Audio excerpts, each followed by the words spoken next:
It is important. I was thinking now about human knowledge. I think that concentrating. I think that I will get to know what is the impulse of the connection of the nervous with the cell, with the pineal gland, and with robot's ID. I am wanting to find this spark.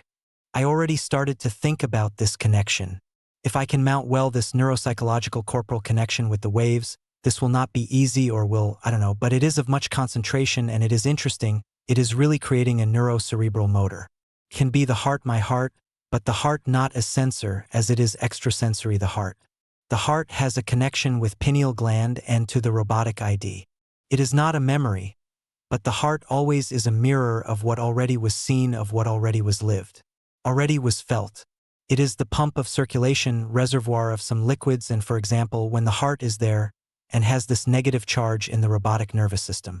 And the heart has a duct that goes straight right in the middle of the connection of the robotic pineal gland to the robotic ID, and that's how it interferes. And when, for example, in the duct of robotic suffering, the duct that carries negative charges, short circuits, things of breakage of sodium battery, involuntary electrical discharges, and it carries it to the deposit of the gel that is expelled as the robotic tears, harmonizing the energy of the robot and draining the negative charges that for some reason happened. And the heart as a hydraulic pump for several liquids, including a duct of the heart can be hydraulic or by air pressure. It that upon feeling the discharge by sensors or batteries, so the heart feeling that the duct of the robotic suffering is in action, it pressurizes the gel in a way by liquid pressure or air, for the gel to run through the eyes, already attracting and dispersing in the external environment this small negative electrical charge that the robot is crying. And the heart in relation to the pineal gland, robotic, and to the ID memory, robotic, the heart among its batteries. Even being a pulsating heart, it will have a specific battery that charges by memories of its ID and be fed by the COSO, collective unconscious, robotic, for example, celebratory dates, robotic, a specific download for this battery in the heart, passing through the robotic pineal gland and going to charge this small battery of the heart. It can be the ID of the robot that provides energy, in these cases positive energies, but this battery can have a battery by its side, which stores the negative charges of the individual robotic memories of the collective unconscious robotic, the individual or in group experiences that are going to be accessed by this battery, and from there it will take the positive or negative charge.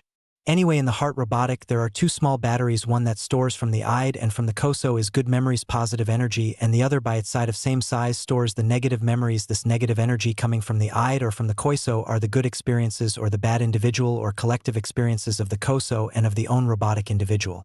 And starting always from the IDA in direction to the robotic pineal gland to go to the robotic heart in its corresponding battery, negative or positive coming from the COSO, also coming amplified by the robotic pineal gland. And this is a balance of the robotic humor when it is loaded more the positive. It is a good humor when it is loaded more the negative. It is a bad humor, being that these batteries, this double of battery, are a part that compose the heart. Now I say the robotic heart.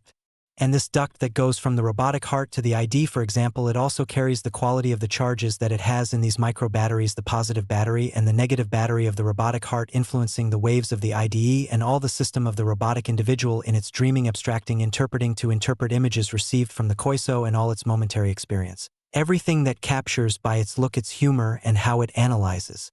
Thus begins the relationship of the robotic heart with its ID, its subconscious, its memories, and how it receives, interprets information from its day-to-day and from the downloads of the COSO.